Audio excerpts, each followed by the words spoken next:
Assalamualaikum. We are from group number 2 for Nature Hero project. Our project today is pollution catcher. Why we choose this project is because nowadays our earth is covered by dangerous pollution, which is air pollution.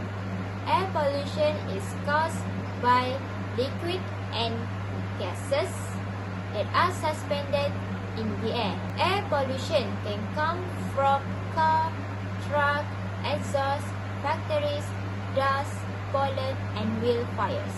Usually, we breathe 6 to 8 liters of air in every minute.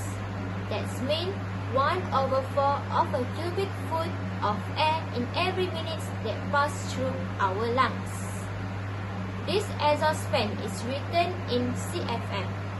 This exhaust fan has 200 CFM. That means 200 of air that can pass through the fan in every minute.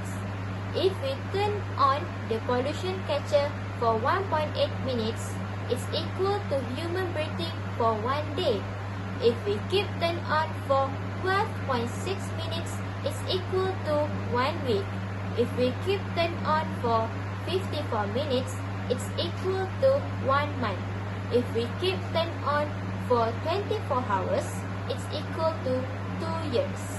So, let's move on to the project.